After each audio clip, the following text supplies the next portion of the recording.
Halo Tribuners, jumpa lagi bersama saya, Felida Anjani dalam live update Sri Peko TV, edisi Selasa 24 September 2024.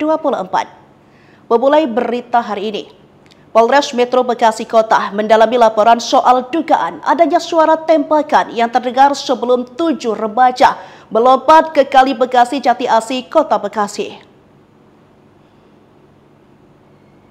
Dilansir dari Kompas.com, Kasat Reskrim Polres Metro Bekasi Kota yakni Kompol Audi Jazil Oroh di Rumah Sakit Polri Kramat Jati pada Senin 23 September menjelaskan bahwa penyelidikan masih berlangsung. Pihaknya juga belum bisa memastikan sumber suara tembakan tersebut.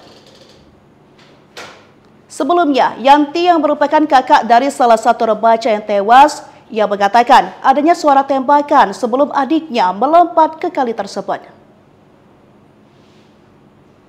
Di sisi lain, anggota Komisi 3 DPR RI Habib Abu Bakar Al-Habsyi bertanya kepada Kapolres Metro Bekasi Kota terkait peristiwa 7 jasad ditemukan bergabung di Kali Bekasi.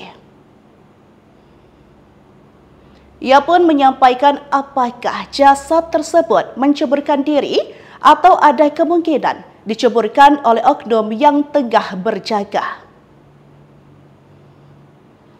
Hal tersebut disampaikannya kala menyambangi tempat kejadian perkara. Ia bersama anggota Komisi 3 yang lain meninjau langsung untuk mencari kebenaran yang ada. Kapolres Metro Bekasi Kota yakni Kombes Dani Hamdani mengatakan otopsi masih terus dilakukan oleh pihak rumah sakit. Rumah Sakit Polri Kramat Jati pada saatnya nanti akan mengumumkan hal itu kepada publik untuk mengungkapkan kejadian sebenarnya hingga 7 remaja ditemukan tewas di Kali Bekasi.